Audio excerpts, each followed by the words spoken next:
வணக்கம். இன்னைக்கு நாம ஒரு பிசினஸ்ல இருக்கிற ஒரு பெரிய மர்மத்தை அவிழ்க்க போறோம்.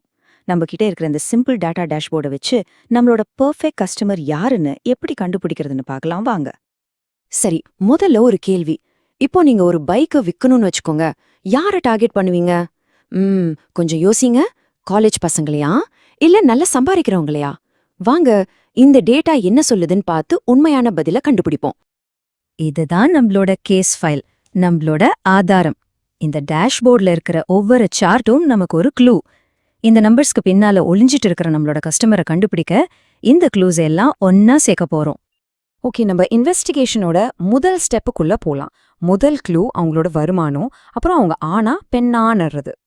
இங்க பாருங்க, இந்த சார்ட்ல பைக் வாங்கினவங்களுக்கும் வாங்காதவங்களுக்கும் சராசரி வருமானம் எவ்வளோன்னு கம்பேர் பண்ணிருக்காங்க. இத பார்த்தா உங்களுக்கு என்ன தோணுது? இந்த நம்பர்ஸை பாத்தீங்கன்னா ஆம்பளையா இருந்தாலும் சரி பொம்பளையா இருந்தாலும் சரி பைக் வாங்கினவங்களோட சம்பளம் கொஞ்சம் அதிகமா தான் இருக்கு. ஆனா இது ஒன்னும் பெரிய வித்தியாசம் இல்லையே. சோ இது அந்த அளவுக்கு ஒரு முக்கியமான க்ளூவா தெரியல. அப்போ பணத்தை மட்டும் வச்சு நம்ம கஸ்டமரை கரெக்டா பிடிக்க முடியாது. நம்ம தேடல் தொடருது. வாங்க, அடுத்த க்ளூ என்ன சொல்லுதுன்னு பார்க்கலாம். சரி, இப்போ நம்மளோட இன்வெஸ்டிகேஷனோட அடுத்த கட்டத்துக்கு வந்தாச்சு. இப்போ நம்ம கஸ்டமரோட டெய்லி டிராவல் பழக்கத்தை பார்க்கலாம். இது ஒரு முக்கியமான துப்பா இருக்கலான்னு தோணுது. இப்போ இந்த சார்ட்டை கொஞ்சம் நல்லா பாருங்க. இதுல வேலைக்கு போற தூரத்துக்கும் பைக் வாங்குறதுக்கும் இருக்கிற சம்பந்தத்தை காமிக்குது. ஒரு பேட்டர்ன் தெரியுதுல்ல? இந்த டேட்டாவை இன்னும் சிம்பிளா சொல்லணும்னா, வேலைக்கு போற தூரம் கம்மியா இருந்தா அவங்க பைக் வாங்குறதுக்கான சான்ஸ் ரொம்ப அதிகம். குறிப்பா 1-2 மைல் தூரத்துல வேலைக்கு போறவங்க தான் நம்மளோட மெயின் டார்கெட். சூப்பர்! இப்போ நம்ம கஸ்டமரை பத்தி ஒரு முக்கியமான விஷயம் தெரிஞ்சிடுச்சு. அவங்க பக்கத்துல வேலைக்கு போறவங்க. நம்மளோட ப்ரோஃபைல் இப்போ கொஞ்சம் கொஞ்சமா தெளிவாகுது. ஓகே, இப்போதான் நம்ம இன்வெஸ்டிகேஷனோட கிளைமேக்ஸ்க்கு வந்திருக்கோம். இந்த கேஸையே முடிக்க போற ஒரு முக்கியமான க்ளூ இதுதான். அது என்னன்னா வயசு. இந்த சார்ட்டை பாருங்க. அடேங்கப்பா, மத்த எல்லா டேட்டாவை விட இது ரொம்பவே கிளியரா ஒரு விஷயத்த சொல்லுது.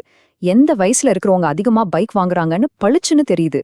இதுதான் நாம தேடிட்டு இருந்த அந்த ஆஹா மொமெண்ட். ஆமா, கிட்டத்தட்ட 400 பேரு மிடில் ஏஜ், அதாவது நடுத்தர வயசுல இருக்கிறவங்க தான் உச்சகட்டமா பைக் வாங்குறாங்க. இந்த ஒரு நம்பர் நம்மளோட முழு சேல்ஸ் ஸ்ட்ராட்டஜியவே மாத்தக்கூடியது. மத்த ஏஜ் குரூப் கூட கம்பேர் பண்ணும்போது இது எவ்ளோ பெரிய வித்தியாசம்னு இந்த பார் சார்ட் தெளிவா காட்டுது பாருங்க.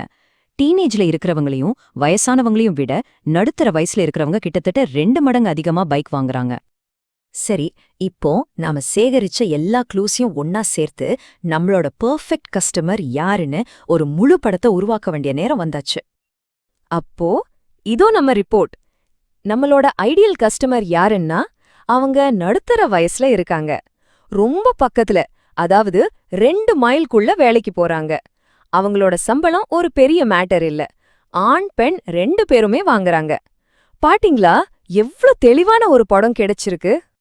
கார்லி ஃபியோரினா சொன்ன மாதிரி டேட்டாவை தகவலா மாத்தணும், அந்த தகவலை ஒரு ஆழமான புரிதலா மாத்தணும். அதுதான் இலக்கு. நாமளும் அதை தான் இப்போ பண்ணியிருக்கோம்.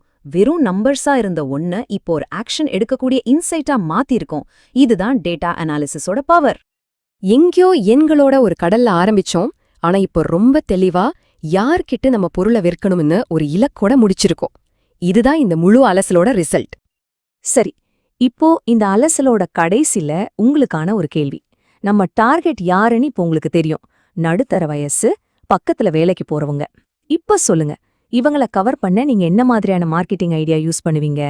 யோசிச்சு பாருங்க.